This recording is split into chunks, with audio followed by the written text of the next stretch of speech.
वसल्लम की तकरीब दरवाजे पर है। उस मुनासबत से भी आप सबको मुबारकबाद पेश करता हूं। कुछ कहने से पहले हदीस पाक के मुताबिक मन ला यशकुरिन्नास ला यशकुरिल्लाह, जो लोगों का शुक्रगुजार नहीं होता वो अल्लाह का शुक्रगुजार नहीं होता। मैं शुक्र अदा करता हूं, शुक्रगुजार हूं खानकाहे कुद्दुसिया के चश्मो चिराग नाज़िशे इल्म फन मुफक्किर इस्लाम हज़रत अल्लामा मुफ्ती आले रसूल साहब क़िबला हबीबी हाशमी दामत बरकातुहुमुल आलिया का, जिन्होंने आपसे मुलाकात का ये हसीन मौका अता किया। हुस्ने ज़याफ़त तो ऐसी रही कि ऐसा महसूस हो रहा है मैं अपने घर में। ख़ास तौर पर मुबारकबाद शुक्रिया अदा करता हूँ जानशीने शेर अहले सुन्नत अज़ीज़ुल उलमा हज़रत मौलाना सैयद अरफ रसूल साहब क़िबला का, जिनका हुस्ने इंतज़ाम देखकर तबीयत सिर्फ बाग बाग ही नहीं है, बल्कि मैं तो ये कह रहा हूं कि इस खानकाह के ये वो अमी होंगे कि जिससे एक आलम सैराब होगा। जिस कदर 2 दिनों के अंदर हुस्ने इंतजाम के साथ उर्स की तकरीबात को इल्मो हुनर से हम आहंग करके इन्होंने जान बख्शी है, इससे पता चलता है कि बड़े बाप का बेटा बड़ा होता है। अल्लाह रब्बुल इज़्ज़त इनकी उम्र में बरकतें नाजिल फरमाए। हजरात, ये उर्से कुद्दूसी है, एक इल्मी शख्सियत का उर्स है, एक ऐसी ज़ाते बाबरकत का उर्स है जो नाइबे मुस्तफ़ा है, और जो नाइबे मुस्तफ़ा होगा वो दर हकीकत नबी पाक सल्लल्लाहु ताला अलैहि वसल्लम की सुन्नतों का मजहर होगा। अभी हजरत सैयद साहब क़िबला ने फरमाया कि हजरत अपनी जिंदगी में गैरों का बहुत ख्याल करते थे। ये चीज इस्लाम की खूबियों में से बहुत बड़ी खूबी। आइए हम इनकी ज़ाते बाबरकत को आकाए करीम सल्लल्लाहु ताला अलैहि वसल्लम की तालीमात की रोशनी में समझने की कोशिश करें। लेकिन जैसा कि मैंने कल कहा था कि मैं मकाला न पढ़कर खिताब में तब्दील कर रहा हूं, तो इसका मतलब यह है कि खिताब भी है, थोड़ा सा मकाले का अंदाज बाकी रहेगा। इसलिए कुरान की जिस आयत करीमा की तिलावत का शरफ हासिल किया है, रब्बे कदीर इरशाद फरमाता है व इन्नका लअला खुलुकिन अज़ीम, ऐ महबूब आपका अखलाक अज़ीमुश्शान है। इस आयत करीमा को उलमा अच्छी तरह समझते हैं। बहुत जोर दिया गया है कलाम पे, बहुत ताकीदों के साथ इस कलाम को मुज़य्यन किया गया है, और कुरान पाक का उसलूब समझने वाला अच्छी तरह जानता है एक हर्फ की ज्यादती, एक कलिमे की ज्यादती बिला किसी मकसद के नहीं होती। छोटी सी आयत करीमा में बात कहना यह था कि ऐ हबीब ऐ मुस्तफ़ा, आपका अखलाक बुलंद है, लेकिन इसको सादा अंदाज में कुरान नहीं कह रहा, ताकीदों के साथ कह रहा। व इन्नका, पहली ताकीद लफ्ज़ इन्ना, ये वाला जान, लअला खुलुक़िन अज़ीम, दूसरी ताकीद लाम, फिर जुमला जुमले इस्मिया, तीसरी ताकीद। और जब किसी एक जुमले में तीन ताकीद आ जाए तो उसका एक मफहूम ये निकलता है कि जो बयान किया जा रहा है उस बात के इनकार करने वाले भी होंगे। अब इसकी रोशनी में आप ये समझें, आज जहां पर दुनिया का एक बड़ा हिस्सा नबी पाक सल्लल्लाहु ताला अलैहि वसल्लम के अखलाक से मुतासिर है, तो वहीं कुछ लोग अखलाक़े मुस्तफ़ा पे अंगुष्ठ नुमाई कर रहे हैं। ये जो अंगुष्ठ नुमाई हो रही है, इसमें शक भी है, इसमें इनकार भी है, और इसी इनकार को कुरान पाक ने इन अल्फाजों को ताकीद के साथ बयान कर दिया, यानी दबे लफ्जों में ये बयान कर दिया। जब कोई खुल्क़े मुस्तफ़ा पर शक की उंगली उठाए, जब किसी को नबी पाक के अखलाक पर इनकार हो, तो कुरान की इस आयत को पेश कर देना, व इन्नका लअला खुलुक़िन अज़ीम, ऐ मुस्तफ़ा आपका अखलाक अज़ीमुश्शान। इनकार करने वाले इनकार करते रहेंगे, जवाब कौन दे रहा है? बोलो, कौन जवाब दे रहा है? हमा शुमा नहीं, जवाब देने वाला रब्बे कायनात है। और किसी का दफा रब्बे कायनात कर दे, किसी का डिफेंस खुदा कर दे, तो याद रखो उसे कोई हवा नहीं छू सकती।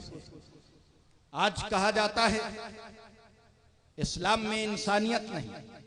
नबी पाक सल्लल्लाहु ताला अलैहि वसल्लम ने तलवार उठाई, नबी पाक सल्लल्लाहु ताला अलैहि वसल्लम ने ये किया वो किया, बड़े सारे एतराजात, लेकिन एक जिम्मेदार स्टेज से हिंदुस्तानी नहीं पूरी दुनिया को ये मैसेज पहुंचना चाहिए, जिस इस्लाम को मुस्तफ़ा जाने रहमत ने पेश किया है, उस इस्लाम की बुनियाद ही इंसानियत पर है। इस्लाम की बुनियाद इंसानियत पर है, यह दावा है। अब इसकी दलीलें सुनते चलें आप। नबी पाक सल्लल्लाहु ताला अलैहि वसल्लम के सीरत के चार अहम मराहिल, चार अहम गोशे। पहला गोशा ऐलाने नबूवत से पहले, दूसरा हिस्सा, दूसरा मरहला हिजरत मदीना से पहले, तीसरा मरहला फतह मक्का से पहले, चौथा मरहला वफात से पहले। ये चार मराहिल हैं। कितने मराहिल हैं? बोलो, चार। कौन कौन? ऐलाने नबूवत से पहले, हम ऐलाने नबूवत कहते हैं। क्यों कहते हैं? इसलिए कि मुस्तफ़ा जाने रहमत की हदीस है, गर्चे दईफ हो, फजाइल में मकबूल है। कुन्तु नबिय्यन व आदम बैन अर्रूहि वल जसद, मैं उस वक्त भी नबी था जब हजरत आदम आबो गिल की मंजिलें तय कर रहे थे। इसलिए पैदाइश से लेकर के ऐलाने नबूवत तक का जो मरहला है, सही मजहब के मुताबिक उस मरहले में भी मुस्तफ़ा जाने रहमत नबी हैं।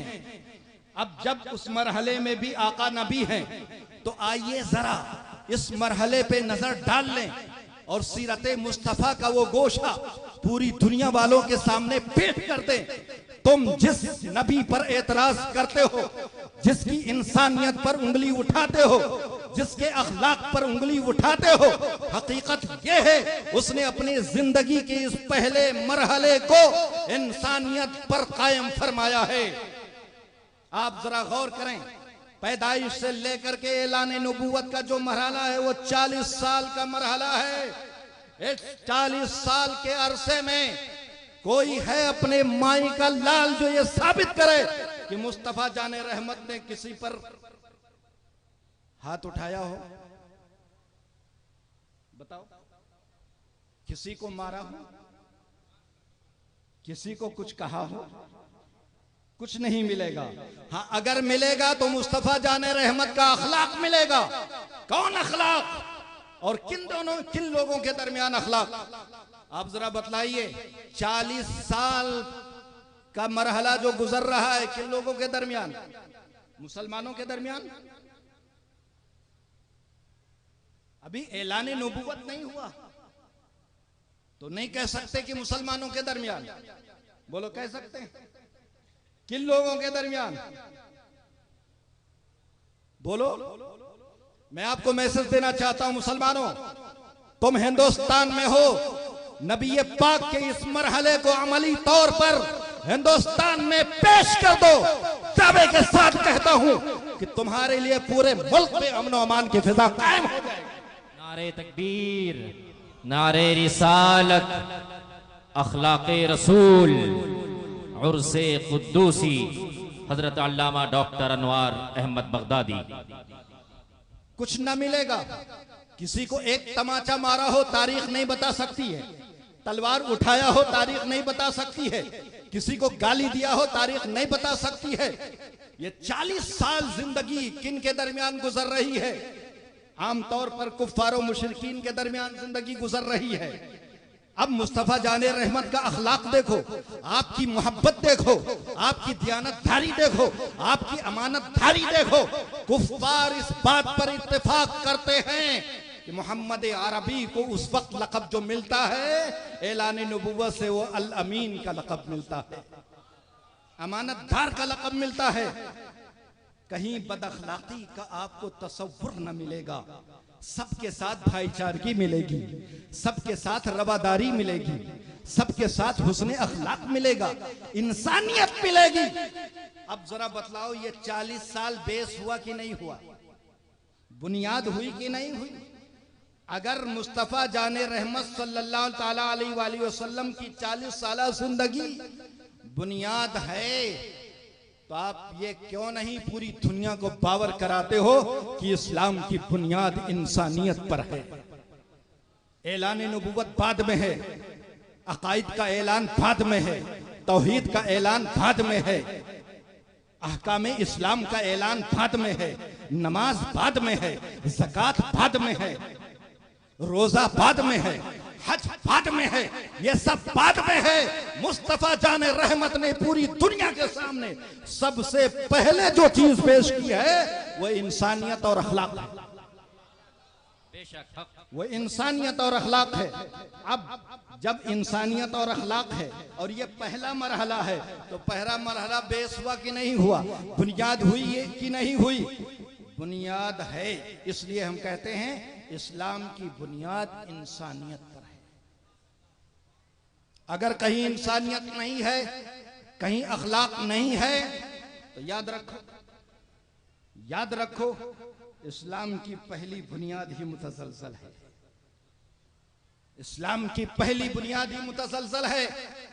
इसलिए मुस्तफा जाने रहमत की जिंदगी का यह पहलू बहुत ही अहम है। और इंसानियत सिर्फ इसी पहलू में नहीं है, चूंकि टाइम बहुत मुख्तसर है, गालिबन हो भी गया होगा, 20 मिनट का वक्त है, वरना मैं दूसरे मराहिल को भी पेश करता।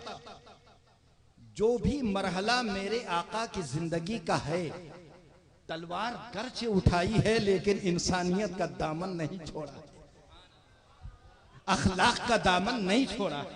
चाहे वो मक्की जिंदगी, चाहे वो मक्की जिंदगी हो, चाहे वो मदनी जिंदगी हो, चाहे फतेह मक्का से पहले हो, चाहे फतेह मक्का के बाद हो, मुस्तफा जाने रहमत ने इंसानियत का दामन नहीं छोड़ा है। इस्लाम पर उंगलियां उठाने वालों को इस्लाम का मुताला करना चाहिए। और आज जैसे जैसे दुनिया इस्लाम के इकबाल को हजम नहीं कर पा रही है, एक तरफ इस्लाम पर दहशतगर्दी का इल्जाम तो लगता है, लेकिन दूसरी तरफ एक हक परस्त इंसान, मुताला करने वाला इंसान, हकीकत की तलाश करने वाला इंसान इस्लाम के मुताला पर आता है, नबी रहमत की सीरत का मुताला जब करता है तब वो इस बात का इकरार ही नहीं करता बल्कि कलमे तैयबा पढ़कर इस्लाम ले आता है। और मैं तो उस खित्ते से आता हूं जहां पर मैंने आए दिन इस्लाम कबूल करते हुए लोगों को महसूस किया है, देखा। और ये वो लोग हैं जिन्होंने सुन करके इस्लाम को कबूल नहीं किया है, मुस्तफा जाने रहमत को पढ़ करके कबूल किया है। इसलिए आज भी हम उन लोगों को पैगाम देते हैं कि आप सुनकर आप इधर उधर के बातों के बहकावे में ना आकर मेरे मुस्तफा की सीरत का मुताला कर। मैं यकीन के साथ कह सकता हूं कि जब नबी की सीरत का मुताला गहराई के साथ, समझदारी के साथ किया जाएगा तो मुस्तफा जाने रहमत के अखलाक पर कुर्बान होने को जी चाहेगा। फिर यह कहना कि इस्लाम दहशतगर्दी का दीन है, ये बात गलत साबित होगी। और कैसे हो सकता है जिसने चूंटियों, जिसने जानवरों का ख्याल किया हो, एक बिल्ली को सताने पर एक औरत को जहन्नम की बशारत दी हो, वो दीन दहशतगर्दी की बात कर सकता है? बोलो। हाँ, जिसने बूढ़ों को कत्ल करने पर पाबंदी लगाई है, जरा बतलाओ। जिसने औरतों को कत्ल करने पर पाबंदी लगाई है, जिसने बच्चों को कत्ल करने पर पाबंदी लगाई है, अरे ऐसा अखलाक कहां लेकर के आओगे? है वो अखलाक कि कुरान की रोशनी में दुश्मन के साथ भी इंसाफ करो, कहां मिलेगा ये? जालिमों के साथ भी भलाई करो, कहां मिलेगा ये? हदीस पाक की रोशनी में देखो तो जरा। आका फरमाते हैं उनसुर अखा का जालिमन औ मज़लूमन, अपने भाई की मदद करो चाहे वो जालिम हो चाहे मजलूम हो। सहाबा अर्ज करते हैं या रसूल अल्लाह, मजलूम की मदद करें समझ में आता है, जालिम की मदद कैसे करें ये समझ में नहीं आता। मेरे आका फरमाते हैं उसकी मदद ये है कि उसको जुल्म से रोक दो, यही उसकी मदद है। आप जरा सुने तो, मेरे आका की इंसानियत देखना चाहते हो, मेरे आका का अखलाक देखना चाहते हो, चलो हजरत आयशा के पास रदी अल्लाह ताला अन्हा। यहूदियों का एक वफद आता है, बारगाहे रिसालत में दाखिल होते ही सलाम करता है, अस्सलाम अलैकुम। साम का लफ्ज अरबी में होता है हिलाकत का। अस्सलाम अलैकुम यानी ऐ मोहम्मद तुम्हारी हिलाकत हो, माअज़ल्लाह, ऐ मोहम्मद तुम्हारी हिलाकत हो। वह यहूदियों का वफद आया, उन्होंने बड़ी खतरनाक बात कही। बैठे हजरत आयशा सिद्दीक़ा रदी अल्लाह ताला अन्हा। आमतौर पर औरत मगलूबुल जज्बात होती है, कंट्रोल नहीं होता, इसीलिए और इसीलिए इस्लाम ने तलाक का हक मर्द को दिया, औरत को नहीं। अगर औरतों के हाथ में ये हक आता तो कोई मर्द बच न पाता। औरत मत, ये गर्चे एक आम बात रही जो मैंने जिक्र कर दिया, वरना बात तो यहाँ हजरत आयशा की है। लेकिन बहरहाल औरत हैं, जज्बात से मगलूब हो गई, फरमाती वालेकुमुस्सलाम वल्लाना, एक लफ्ज और बढ़ा दिया। जब वफद चला गया, आका फरमाते हैं महलन या आयशा, ए आयशा जरा ठहर करके ऐसे गुफ्तगू न करो। इन्नल्लाह युहिब्बुर रिफ्क़ फिल अम्रि कुल्ली। ए आयशा, अल्लाह हर जगह नरमी पसंद फरमाता है। हजरत आयशा फरमाती या रसूल अल्लाह, आपने सुना नहीं उन्होंने कहा क्या है? मेरे आका फरमाते ऐ आयशा, तुमने सुना नहीं है, मैंने क्या कहा है? हजरत आयशा ने जब जवाब दिया था तो फरमाया था वालेकुमुस्सलाम वल्लाना, तुम पर भी मौत हो, तुम्हारी भी हलाकत हो, तुम्हारे ऊपर लानत हो। और जब मेरे मुस्तफा ने इस कलमे को सुना, आका का जवाब सुनो, आका का जवाब सुनो। आका फरमाते वालेकुम, तुम पर भी, ना लफ्ज़े साम अदा किया न लफ्ज़ लानत अदा किया, ऐसा कलमा अदा किया, बात भी बन गई, जुबान पाक भी रही। मैसेज मिलता है मुसलमानों, जब तुम्हें अखियार के दरमियान जिंदगी गुजारने का मौका आए तो उसलूबे मुस्तफा से सीख लो, ऐसा उसलूब अपनाओ, बात भी बन जाए, जुबान भी गंदी ना हो। इसलिए एक मोमिन, उसकी जुबान गंदी नहीं हो सकती है। सामने वाला गालियां दे सकता है, गालियों का जवाब गाली से ना दिया करो। यही तो है मुस्तफा जाने रहमत का अखलाक। गाली का जवाब गाली से कहां है, बल्कि मना कर दिया, ए आयशा, अल्लाह तो हर जगह नरमी पसंद फरमाता है, नरमी से काम लो। किससे काम लो बोलो? नरमी से काम लो। आयशा नरमी बरतो।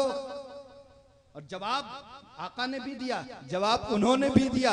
ऐसा मजहब, ऐसा रसूल मिलेगा किसको? ये हमारी आपकी खुशकिस्मती है कि हमें रसूल मुस्तफ़ा मिले हैं, इंसानियत वाले रसूल मिले हैं। इसलिए इस्लाम की बुनियाद इंसानियत पर है। बोलो किस पर है? इस्लाम की बुनियाद किस पर है? इंसानियत पर है। पूरे मुल्क में इंसानियत को बढ़ाने का काम करो। आपके सामने मिलादे मुस्तफ़ा का 1500 साला मौका है। इस 1500 साला मौके की मुनासबत से और उर्से कुद्दूसी की मुनासबत से ये नाइबे मुस्तफ़ा हैं, मजहरे मुस्तफ़ा हैं, अपनी जिंदगी में सुन्नतों को अपनाया है, मोहब्बतें बांटा है, नफरतें नहीं बांटा है। आका फरमाते हैं, यस्सिरू वला तुअस्सिरू, बश्शिरू वला तुनफ्फिरू। आसानियां पैदा किया करो। क्या पैदा किया करो? बोलो क्या पैदा किया करो? यस्सिरू वला तुअस्सिरू, आसानियां पैदा किया करो, दुश्वारियां नहीं।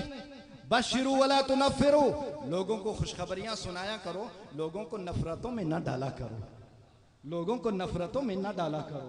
हिंदुस्तान का माहौल मुसलमानों से खूबसूरत होगा कब होगा? जब मुसलमान मजहरे अखलाक़े मुस्तफ़ा बन जाएगा। आज उर्से कुद्दूसी में जरूरत इसी बात की है। ये आराम फरमा है अपनी कब्र में, इनकी रूह उस वक्त खुश हो जाएगी जब आप यहां से उठे तो ये अहद करके उठे, ये जज्बा लेकर के उठे, जो जिंदगी गुजरी गुजरी, अब आगे वाली जो जिंदगी गुजरेगी मजहर मुस्तफ़ा का, अखलाक़ मुस्तफ़ा का मजहर बन करके रहूंगा। हर तरफ मोहब्बतें बांटूंगा, अखलाक और किरदार बांटूंगा, किसी को अपनी जात से नुकसान नहीं पहुंचाऊंगा। बोलो पहुंचाओगे? पहुंचाओगे? अगर नबी के रास्ते पर चलना है तो नबी की बात तो सुनो। आका फरमाते, खैरुन्नास मन यनफउन्नास, लोगों में सबसे बेहतर वो है जो लोगों को फायदा पहुंचाए। लोगों में बेहतर कौन है? बोलो कौन बेहतर है? जो लोगों को। और खैरुन्नास, आका ने फरमाया खैरुन्नास, लफ्ज नास कहा गया, खैरुल मुस्लिमीन नहीं कहा गया। इसका मतलब यह हुआ कि ये भलाई फैलाना सिर्फ मुसलमानों में नहीं, बल्कि बोलो भलाई फैलाओगे कहां? खैरुन्नास मन यनफउन्नास। मेरे आका ने ये नहीं फरमाया खैरुन्नास मन यनफउल मुस्लिमीन, लोगों में सबसे बेहतर वो है जो मुसलमानों को नफा पहुंचाए। आका ने ये नहीं फरमाया, फरमाया खैरुन्नास मन यनफउन्नास, लोगों में सबसे बेहतर वो है जो लोगों को फायदा पहुंचाए। बोलो किसको फायदा पहुंचाए? लोगों को। पता चला इस्लाम सबके लिए भलाई है।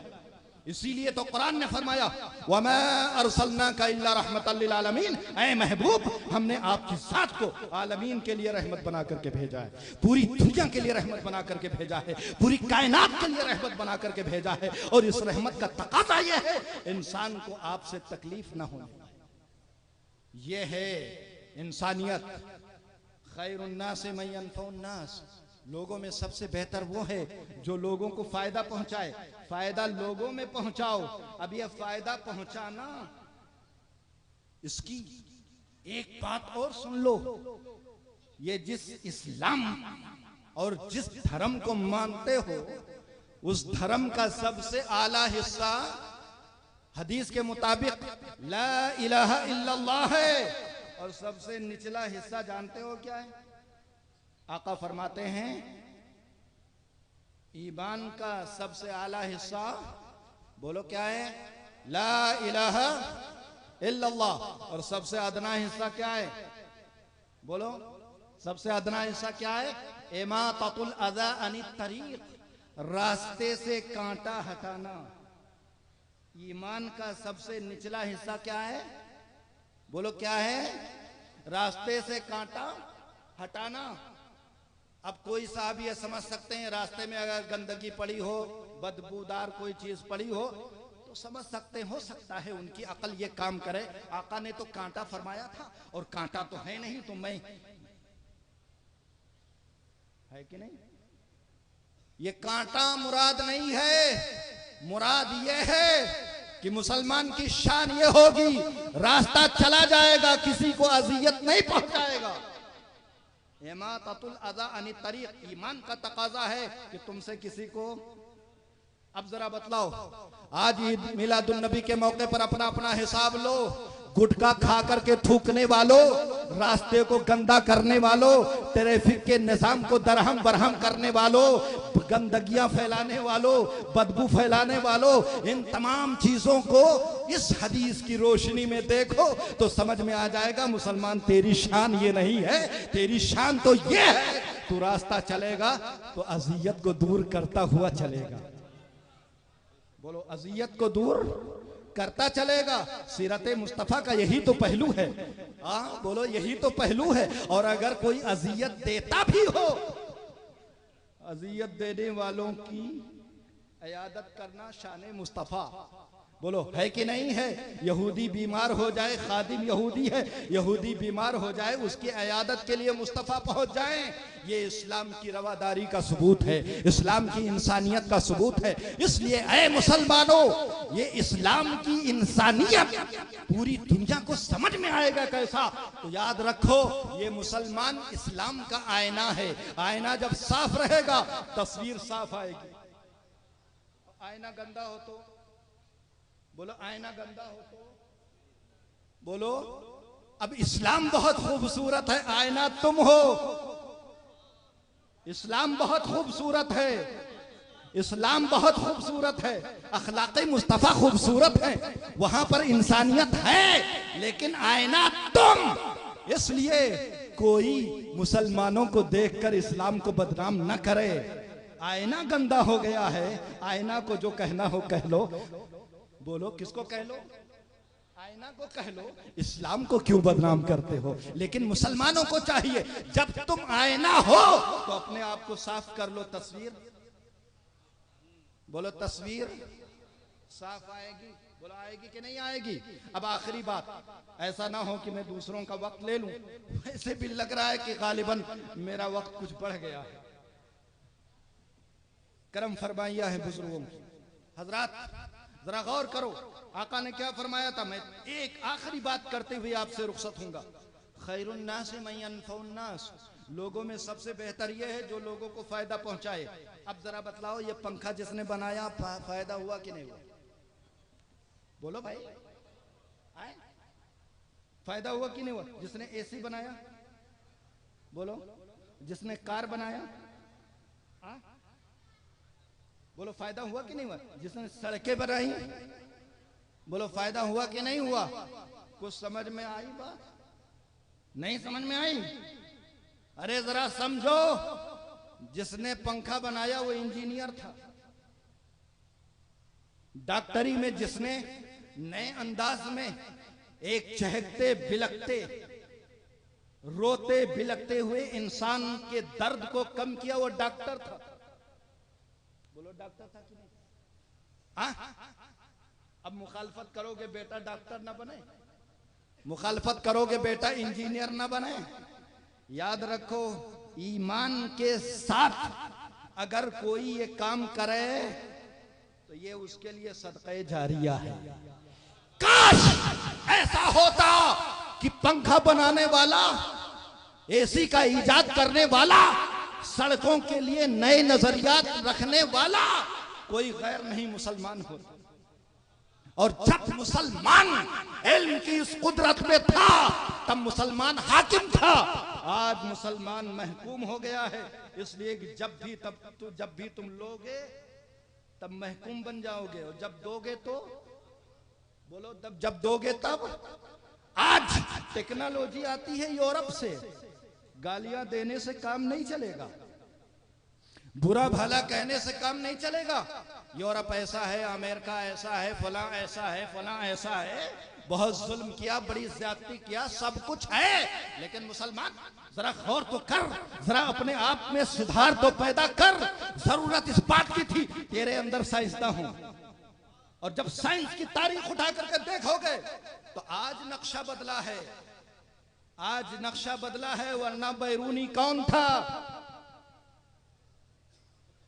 गैर नहीं था ना? बोलो, आज नक्शा बदला है, वरना अबू हयान कौन थे? अगर तारीख पे नजर डालोगे तो साइंस में मुसलमानों का बड़ा किरदार था, और जब किरदार था तब मुसलमान पूरी दुनिया पर हाकिम थे।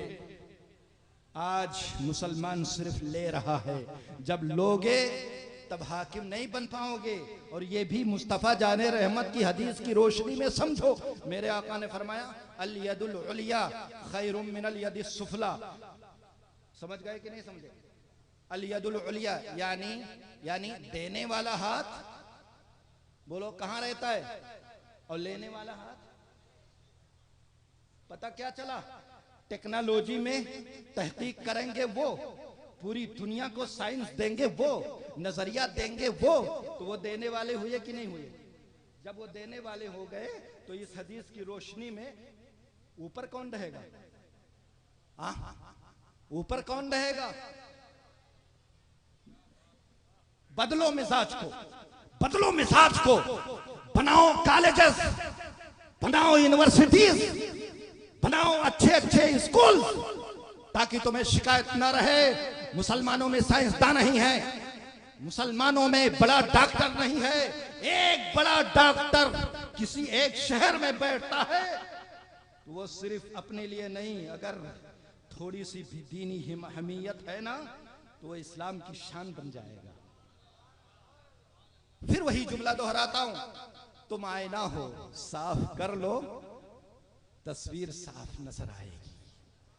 आईना है हम, इसलिए खैरुन्नास मन यनफउन्नास, देने वाला हाथ हमेशा ऊपर और लेने वाला हाथ हमेशा नीचे। इसलिए मेरे आका ने मिसाल दिया, मुसलमान लेने पे फख्र न करे, मुसलमान देने पे फख्र करे। आज फख्र इस बात पर है कि हम लेने वाले हैं। इकोनॉमिक में हम बहुत दूर, इक्तिसाद में हम बहुत दूर, और ये जितने अफकार बयान कर रहा हूं ना, टाइम होता तो मैं फिक्रे रजा से एक एक बात साबित कर देता, ताकि कोई ये ना कहे बगदादी बाहर रहता है मुतासिर होकर के आया है। याद रखो, ये जब बातें जिक्र कर रहा हूं, अगर आला हजरत को पढ़ोगे तो सब कुछ मिल जाएगा। आला हजरत को पढ़ोगे सब कुछ मिल जाएगा।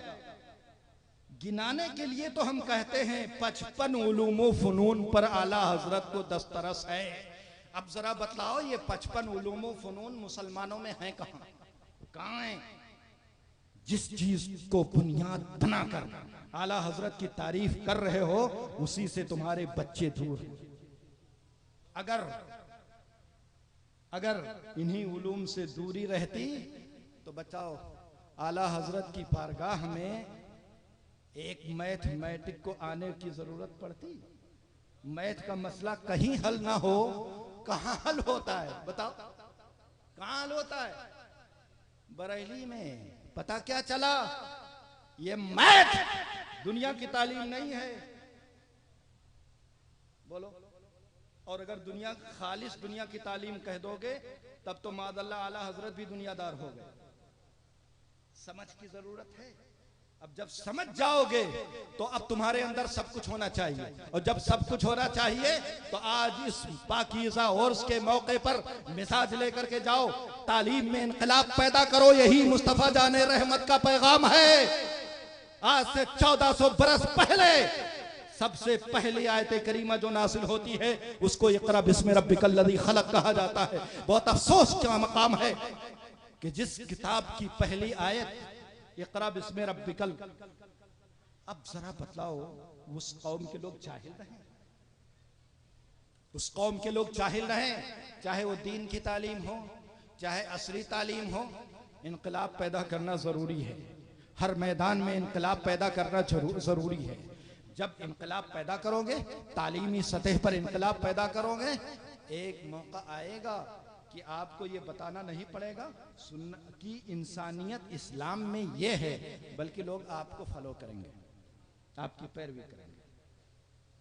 इसलिए खुलासे के तौर पर आपसे इस बात की गुजारिश है कि उर्से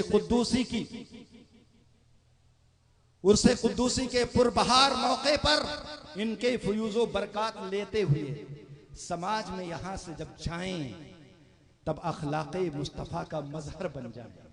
ऐसी जिंदगी गुजारो कि मोहब्बत मुस्तफ़ा की खुशबू उठते और कहने वाला ये कहे ये गुलाम मुस्तफ़ा है, चोर नहीं होगा, डाकू नहीं होगा, झूठ बोलने वाला नहीं होगा, करप्टर नहीं होगा। और हमारे मुल्क को जरूरत किसकी है? बोलो किसकी जरूरत है? करप्शन वाले की। करप्शन से मुल्क टूटेगा और करप्शन खत्म हो जाए तो मुल्क मजबूत होगा। और करप्शन को सबसे ज्यादा जिसने टारगेट करके करप्शन को खत्म किया हो वो मुस्तफा जाने रहमत है। बोलो बताओ, आज पाबंदी लगाई जाती है, शराब हराम है, रोको रोको रोको, पुलिस परेशान है, लेकिन 1400 बरस पहले एक आवाज उठी थी मुस्तफा जाने रहमत की, शराब हराम है। मदीना की गलियों में शराबें बहने लगी थी। हाँ, तो जिस इस्लाम की शान ये हो, बताओ मुस्तफा से मोहब्बत करने वाला शराबी हो सकता है? नहीं। जुआरी हो सकता है? नहीं। नशाखोर हो सकता है? नहीं। आज कितने अफसोस की बात है, हमारा नौजवान नशे की तरफ जा रहा है। ईद मिलादे मुस्तफा के इस बहार मौके पर, उर्से कुद्दूसी के मौके पर अपने मिजाज को सही कर लो, मुस्तफा से लौ लगा लो। शराब खोरी, नशा, जुआ, ये जितनी गलत आदतें हैं, इन्हीं को तो मेरे आका खत्म करने आए थे। अब ये जब सब सुनोगे तो हमारे हुकूमत को भी शुक्र अदा करना चाहिए मुस्तफा जाने रहमत का कि अगर एक अच्छा साफ सुथरा समाज की बात करोगे तो ये समाज सुन्नते मुस्तफा की रोशनी में मिलेगा। इसलिए इस्लाम सहमत नहीं है, इस्लाम रहमत है। इस्लाम रहमत है, लेकिन इस रहमत को समझाने वाला कौन?